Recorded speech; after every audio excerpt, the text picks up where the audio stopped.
greatness right here.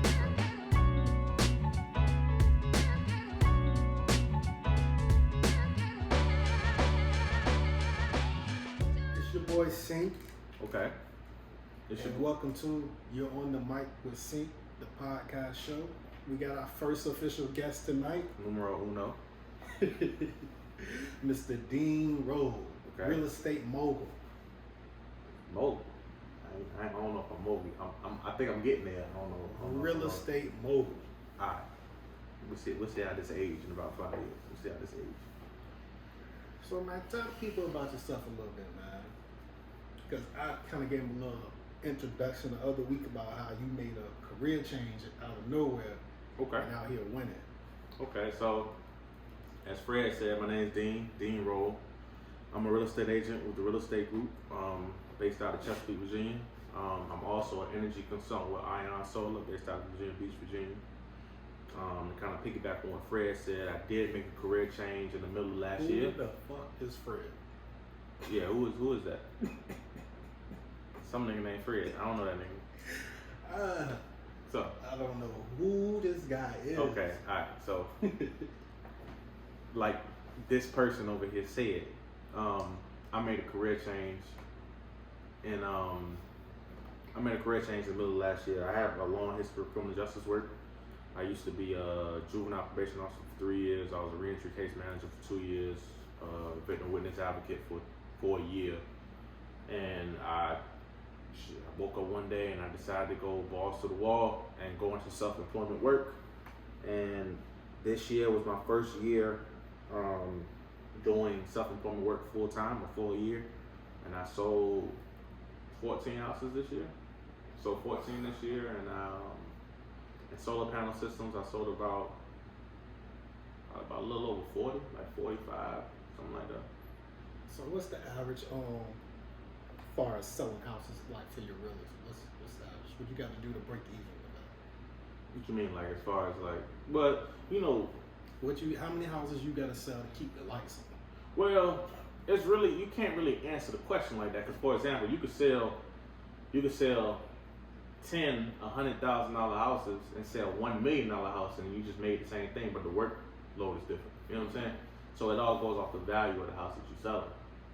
But I mean, I think when I did the math, I think every house, if you average out all the houses I sold this year, I think my average price is like $200K. So, I mean, I did 14 this year. I feel as though that's good. Some people actually think that's great. I mean, I push myself. Of course, I'm always striving for higher, but am I satisfied with 14? Nah, not.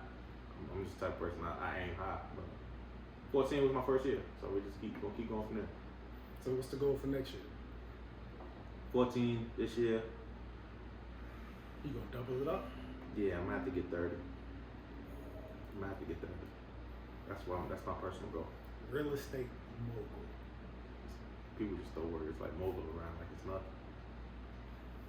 Like Jeezy, he owned Atlanta. I mean Chesapeake. For the record, I think Gucci won, but it's cool. But nah, I don't own Chesapeake, but you know, it's LOT to the end. Camelot fell. Yeah, you also do a lot of stuff for your community too out here. You still doing the outreaches with the children, taking them out in the woods. Well, right now, Corona shut all that shit down. Alright, ain't nobody taking nobody nowhere. Okay, but yeah, I used to do a lot of outreach. I used to, for the city of Chesapeake, I used to take court involved youth on camping trips, and they used to do community service work. I stopped doing that like a little after I got fully involved in real estate. But not only that, they don't do it right now because Corona, you ain't taking nobody nowhere right now. Corona fucked up the world. Corona messed the world up, man. You getting a shot? No fucking shot, man. Somebody shooting me with nothing, bro. I'm not getting no shot, bro. I'm not. So you don't get the flu shot neither? Nigga, do I look like I get the flu shot? No, I'm not getting the flu shot. I'm not getting the flu shot. Because we got here safe, man. I mean, I'm safe. I ain't gonna not being safe either right now. I know. I'm not gonna not getting the shot. I mean, it's all social distancing. I do believe like I ain't gonna say that this shit not real. The shit real as hell. Gotta be cautious. I got my mask in my hand. Came in the house, I wore my mask. Of course, I took it off to do this, but I'm typically wearing my mask. I'm typically doing the 6 foot thing. But you gotta take it serious, man. You know, I do a lot of business with a lot of people. All my business is based off of people, so I meet people all the time. But I'm always cautious. I'm always wearing masks when I meet people. I'm always, you know, saying when I get home, no matter if I leave the house and go anywhere, when I get home, taking all my clothes off, taking a shower, just you know what I'm saying, trying to be cautious. Cause at the end of the day, you know, I do got a pregnant wife at the crib and got 2 small kids, so got to be as careful as I can. Yeah, definitely got to be careful out here. Yeah. I work in the hospital. I know what you mean. Yeah. So what you out here doing for fun other than making 3 kids, man? During these corona times. I'm really, one thing I do like about my career switch is like when I'm working, even though like with work you get tired, but I'm having fun, bro. I'm having fun. Like I don't wake up and say, damn, I gotta go to work. I kind of wake up excited because I'm just one of those, I'm a go-getter, so I'll go out and get it and just with a smile on my face. Nothing really stops me from doing what I gotta do. Yeah, man. I often wake up in the morning or get on my phone early in the morning and I see you gonna post some inspirational shit all early. I try to wake up early, man, because I'm just, all I do is I spread love, man. I spread positivity. So, I mean, if you can make one person other than yourself happy, you done did your deed for the day, bro. At the end of the day, I mean, right now, the world in a nutshell is in a deep shithole right now. Right. So if you can make somebody smile, bro, you help better the cause right now, man. Because right now, it's real easy to get depressed right now. I'm saying everything. Right. Cut that shit out. Man, what about the older days, man? You miss them commissary days, man? Commissary always gonna have a special space in my heart, man. I mean, shit, I spent 5 years there. You were there longer than me. I was. How many years? Because when you started before me. Backstory for the people who listen. I met Dean working at the commissary in Portsmouth, Virginia. I started out as a cashier, worked my way to what we used to call it? Grocery. The grocery department. I ain't gonna say what he started off as, but nah, keep it on. I was a bagger. I bagged groceries for 2 years. You know. Nah, I worked for tips. I worked for tips for 2 years, but that's just the grind in my blood, though. I worked for tips for 2 years, and then one day, I ain't gonna tell the whole story because I'm gonna let y'all know I got a YouTube channel coming back, and I actually plan on telling this story on my YouTube channel. But I bagged for 2 years, and then one day I got hired by the store, and I was a cashier for about a year, and then some shit went down. Some shit went down, right? Some shit going down. And I ended up moving to grocery with Fred. So, you know, I had new Fred. It's Fred. Oh, I don't know who that is. My bad. Some dude that I keep talking. I don't know who that nigga is. But I ended up moving to the back and working grocery with my guy Synx here. And at that point in time, I think we probably was, I mean, I ain't trying to knock everybody else, but we was probably 2 of the most dependable people in the store. And we picked up the moniker, the Twin Towers, because, you know, he about 6'4", I'm about 6'3". So we was always the ones they called. Whenever you need to get shit done, you was calling us. One of us two, or both of us. And we was together in that department for like 3 years. Probably in the department together about 3 years. And then he left. Nigga left me. I left not too long after him though, but we all moved on to bigger and better things though. Some of the wildest times ever. Hey man. I'm not going to get into too many details. Yeah, we ain't going to incriminate ourselves. But I'm just let y'all know, man. We had fun at work. We had a lot of fun at work. A lot of fun. We invented the steel cage match. I'm just leaving. Yeah. I forgot about that. It's a couple people who owe me rematches too. It's a couple people who owe me rematches. But don't worry, we're gonna link up. We're gonna make it happen. Yeah. So you said you got a lot of stuff coming soon. You said you redoing the YouTube channel. I'm gonna bring the YouTube channel back. You doing the seminars next year as well? Yeah. I got my real estate seminars Workshops actually. Workshops. I used to do them once a month at Camelot Rec Center, where I'm from. Basically, just free educational courses for what the fuck am I supposed to be looking at? Like, am I looking at the light? Oh, all right, shit. I don't know who the fuck I'm talking to. but I got these free educational courses that I do for different concepts of real estate, first-time home buyers, educating people on how you properly sell your home, educating people on what you need to acquire financing, things of that nature. But I do it the second Saturday of each month, typically at 9 o'clock in the morning. I used to do them in person at Camelot Rec Center. I believe you came to one of them. Mm-hmm. Yeah, at Camelot Rec Center, but of course because of Corona that kind of fizzled out. You can't really reserve locations like talking about right now. So I do them, you can't stop the hustle. So I do them via Zoom, open to everybody, have people reach out to me for the meeting code and go from there. And your overhead is lower now too. You ain't got to buy breakfast. I mean, it ain't even about that, man. But you're right. I don't have to buy breakfast, but I still look out though. I still got I still do the prizes every time. I just give people like prizes through gift card or cash out you some money, make you go buy some breakfast for yourself. But before I was setting it up nice, man. I have people come in. I have a whole breakfast spread. You come in, eat some free food, get some good education. On top of that, still win a prize to leave. So I made it worth your while. You got great education, and made you feel comfortable. I mean, you're not pressed to come, but it's always open for everybody. I'm all about giving, man. That's really me. Yeah. You breaking the bike back out? I think the bike gone, man. Keep it a stat with you. Keep it up. I know I had small hopes for it. I had small hopes for it, man. I had small hopes for it, but. And then that positive popped up. Yeah.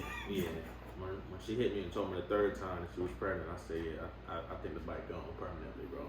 I missed the bike though. When I was coming down here, dude passed me doing probably about $1.20, and I was like, damn. You try racing? Nah, I live in it's dark, it's cold, man. I live in that, bro. The old Dean, I know what a race is. I mean, you're right, but changed man, bro. I mean, you getting old. You can call it that. You can call it what you want to call it, but I let it ride. Dean, I knew, told the story about how he was on the interstate, swerved the Suburban, I believe it was, so close to the barrier wall. The funny thing about that? Touched the wall. The funny thing about that story actually came up last night. It's crazy you brought that up. We was playing 2K on Xbox Live, and we was in the party talking about that. And somebody who was actually in the vehicle was in the Xbox Live party and brought that up. So it's crazy that you brought that up. Small world. Artifact, Mr. West Virginia. Oh, 111. I forgot about that. Yeah, I got one speeding ticket on my record. Coming back home from Louisville on Interstate 64, they clocked me at 111. But that's when No Ceilings had came out, so I get a pass. No Ceilings had just dropped that weekend, so I get a pass, man. I had 2 12s in the Lincoln LS, the V8, and No Ceilings. So that's the only thing you can really blame it on.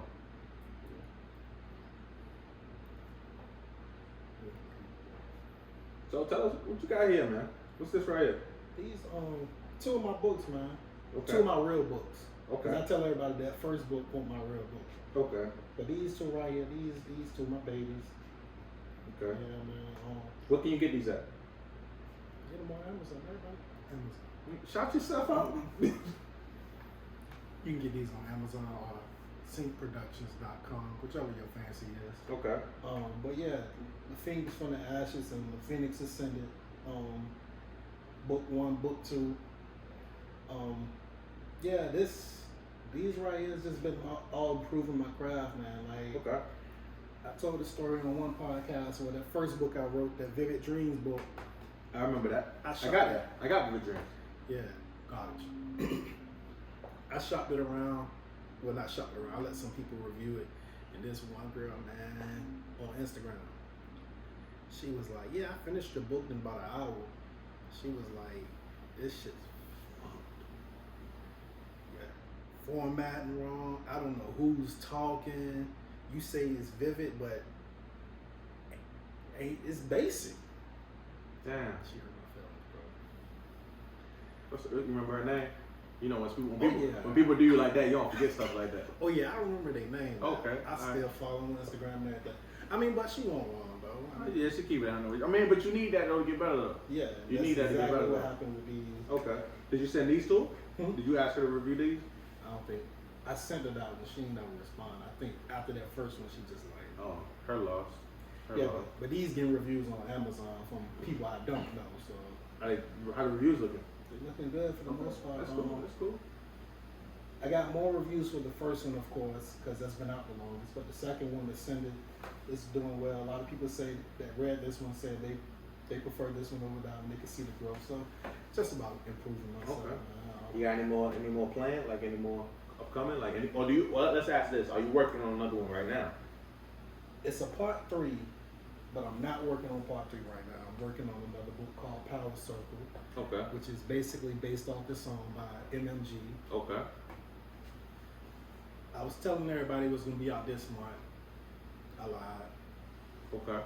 I wanted to be good, so I'm going to just say it's coming out early next year. I ain't going to say January. Okay. It'll be out sometime next year. Okay. And then I'm going to do Vivid Dreams 2, which is going to be good. Okay. It's going to have all the corrections. It's going to go to the correct editor, Miss B Edits. She does all my editing for my books now.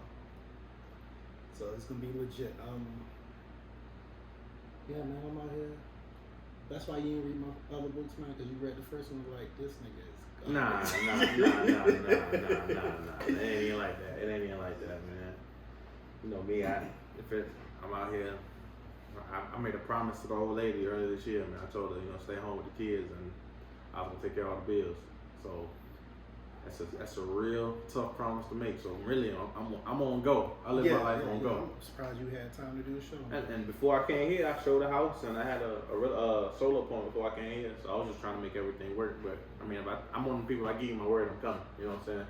I'd have felt worse if I'd have said, yeah, bro, I gotta reschedule. I ain't really that type of person. I appreciate that. No problem. Because we had a little instance last week, but it's all good. It's all cool. It's gonna be growth from here. You gotta start somewhere. Yeah, man. You got anything you want to shout out? Because I ain't gonna hold you too long. I know you gotta get up at 3 in the morning because you used to get up at 2, 3 in the morning for no reason. Nah. Shout out everybody, out here just trying to do better for themselves. I think one thing I've noticed in the last year particularly, shout out to everybody who's starting up their own like small business or something right now, man. Synx Productions, Rolle Estate LLC. I think that kind of shows growth on a level that we really haven't seen before. Because most people are just used, and I ain't even gonna get all like, what do you say? I ain't gonna get all controversial or get all skeptical about how the world. How some people like we in the Matrix and crazy shit like that. I ain't even taking it that deep. I'm just saying. You're not in the Matrix. I mean, I don't know. What's your definition of the Matrix? I just had some stew earlier, but I don't know if I really ate stew. It could have been the machines telling me what I ate. All right, you taking it to another level. No, but all jokes aside, people used to living in a world where you wake up, you put in your 9 to 5, and you go home, and you get paid twice a month, and you just live off that. Not really. You get brainwashed into living in a pattern. You know what I'm saying? Right. But a lot of people now are kind of breaking away from the 9 to 5 and starting their own business or trying to make something work in that 5 to 9. Mm-hmm. Which is dope, man. Which is dope. It brings more originality to the world. I think right now, if everybody has something that they really, because most people who got a 9 to 5, I say about 80% of the people who got 9 to 5 don't love that 9 to 5. They just do it to pay the bills. But when you got people actually out here putting their time and their energy and everything into things that they actually care about, that's a real beautiful thing. Yeah. Because as soon as they start buying these books for real, I mean, I'm not going to say I ain't selling because, I mean, for what I make a month off my books, that's incredible to me, but it's not enough to up and leave everything yet. But that's now. I know. That's as soon now. as we rolling. Yeah, that's now. Full time. Nah, you gotta start somewhere, bro. You gotta start somewhere, and that's the beauty of it. Because when you do it, you don't know what's gonna happen. Right. You don't know. Like for example, if you got a job and whatever you do it for 9 to 5. no matter if you do it or not, for 9 to 5, as long as you're there, you're gonna get paid. So you kind of know, like, all right, if I show up, I mean, of course I'm gonna do a little bit of work. You're not gonna work your ass off, but Right. you're gonna do as much as you need to get by, and you're gonna get paid for that 9 to 5. But the beauty about something like this or real estate is, in that 9 to 5, I could choose what I do during that 9 to 5. Mm-hmm. Now, it is a higher consequence if I don't really work during that 9 to 5, because that's gonna fall on me and my pockets. You know, like if you was to wake up and put up bullshit in here every day, then that your income is gonna be a reflection of that. Right. But when you get past the mindset of, you know, I'm used to making this money from doing this, and you get into the mindset of, well, if I put my heart and soul into something, then the amount I can make is infinite. It's a real beautiful thing when you trust the process, bro. It is true. Yep. Mm-hmm. Start your own businesses, y'all. Start your business, man. Get out that mind frame of going to work 9 to 5 Yeah, and having start a your man step business, on the man. mat. Start your businesses now. I mean, don't think you see stuff. Don't think you're gonna be one of the people that are like, hey, I see everybody else doing it. Well, I know I could do it, you know, and you think it's just gonna work for you. No. Because you're gonna fail. No. You gotta really commit to it. If you really commit to it, you're gonna be alright. But if you're somebody just going through the motions and think just because everybody else do it, you can do it, you're gonna fail. I'm telling you that right now. You might gotta do it on the side for a little bit until you pick up. So, yeah, but AKA that's what I'm doing. But what we just trying to tell you is that you really can do it if you want to. Mm-hmm. That's it. All right, y'all. Well, we gonna go ahead and get out of here for the night. Let this man go home, see his 5 kids. I mean, hey, chill out. 2 on the way. Chill out. But appreciate you having me up here. Appreciate you coming, man. Hopefully, you know, history was made, because this is the first podcast. And then, like I said, we're gonna see how this age in about 5 years. You know, you might look at this video 5 years from now, and you're looking at 2 totally different people 5 years from now. Right, so we're gonna be in a real studio. We're gonna be Joe Rogan style. Yeah, y'all gonna be seeing the scenes from the books in the background while we talk. Oh yeah, they gonna get made into a movie too. Yeah, you know what I'm saying? Baby steps. Tyler Perry, call my man. All right, man. We out of here. All right, y'all be easy. Peace. All right.